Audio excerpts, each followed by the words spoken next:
Sunday ngayon, pero ito, nagtatrabaho ang person.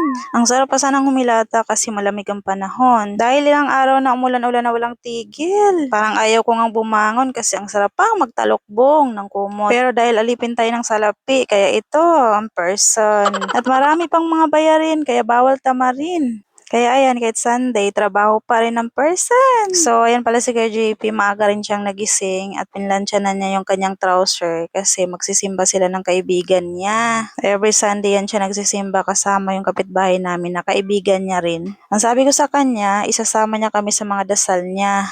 Gising na pala ang mga pamangkin ko, isa-isa na silang bumababa. Si Yana naman, kanina pa yan nagising, magkasabay kami. Antok pa yarn.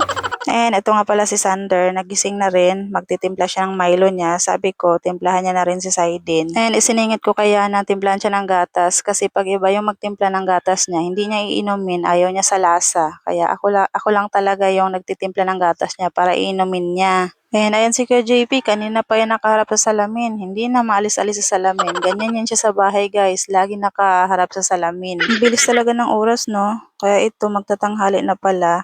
And ito nagpe-prepare ako ng ulamin ng mga bata. Para tuloy-tuloy ang trabaho ko. Para pag nagutom sila, may nakaready ng ulam, kakain na lang sila. Ayan, may use oil kasi ako. Yan ang ginagamit ko. Pang prito-prito. Ayan, nagprito lang ako ng lumpiang Shanghai, longganisa at saka yung nuggets. Yan yung ulam last tanghalian. Nga pala, muntik ko nang makalimutan i-share sa inyo itong ginamit kong mic ngayon. Nabili ko sa TikTok, dumating na, kaya sinubukan ko gamitin ngayon. Nasa palagay nyo guys, yung boses ko, clear na ba? Hindi na ba yung mukhang malayo ako sa phone? Kasi dati pag nag-voice over ako, parang mahina yung boses ko, tapos parang maingay yung background. Lalo na yung mga bata, nahirapan ako mag-voice over kasi maraming bata, maiingay sila. So, nag-decide ako na umorder ng mic sa TikTok. At in fairness ang ganda ng mic na to, worth it kasi ngayon nag-voice over ako, medyo maingay yung mga bata sa baba, tapos may electric fan na nakatutok sa akin na malapit lang sa akin. 'Di ba wala na kayong marinig na ingay sa paligid ko. 'Di ba perfect to gamitin sa mga nagre-reels, nag-voice over, tas yung nag-affiliate, 'di ba? Tas pag lumabas ka, nagba-vlog ka sa labas, tas ang lakas ng hangin, hindi maririnig yung lakas ng hangin dahil sa mic na to. Ito pala yung ginagamit ng mga sikat na content creator na nakikita ko sa social media. Kaya pala ang ganda ng voice over nila. Yun pala yun. At least, meron na rin ako. Mga gaitong oras kasi, wala pa masyadong bumibili ng coins sa GC. Tapos, konti pa lang din yung magwi-withdraw. So, habang waiting ako sa mga buyer, tuturuan ko muna sila magbasa para ma-practice. Lalo na tong dalawang pamangkin, mabagal pa silang magbasa. Kaya kailangan talagang pupusan at praktisin talaga ng praktisin para masanay. Dog. Kaso pahinto-hinto ang pagtuturo ko sa kanila kasi ayan, nagtatrabaho pa kasi ako. Pinagsabay ko yung trabaho at pagtuturo sa kanila.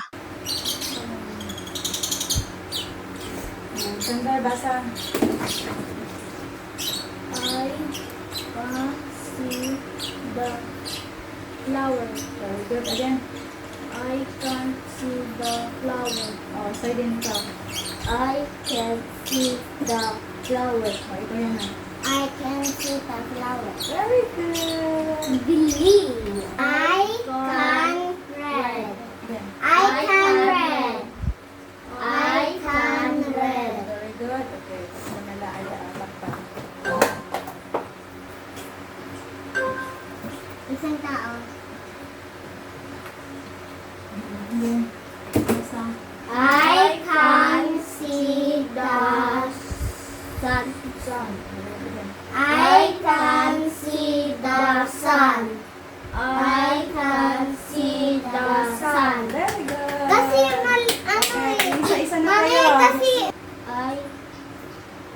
Nakasan mo. I can see the star. I can see the star. Basa. No. I can see the star. Oh, good job. Ano? Pwede ka nang umalis. Umuwi ka na. Go home na. Pwede ka nang umuwi.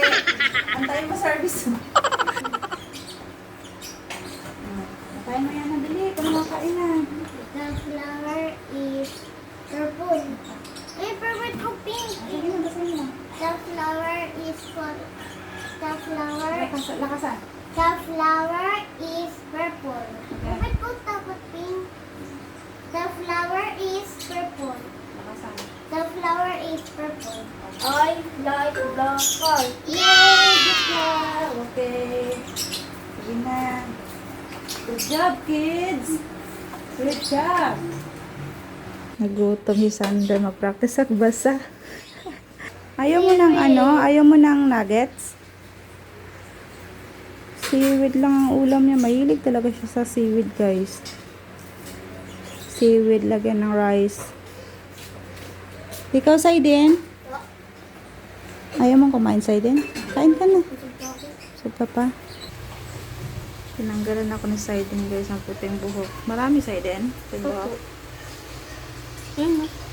Ilang piraso na yan? 1, 2, 3, 4, 5. 5 na yung natanggal ni Saiden, guys. Ang puting buhok ko.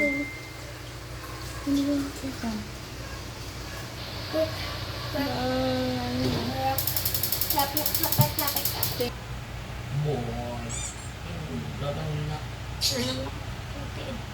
Wala. Ito yung manak ko ni Saiden, guys. Wala, ilang piraso na to. Ang dami ko na talagang puting buhok. Majunda na talaga ako. Thank you, Saiden. Bili ka na ng ice cream.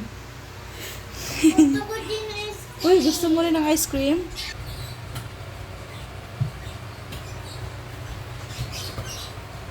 Bukas may pasok na naman. Monday na naman bukas. Gigising na naman tayo nito ng maaga. naligo lang ako. Oh, fresh from the bath. Kuya, dito kuya. Oh. Ligo. Kuya, bawat lang. Kuya, dito. Ayun. Ano yan?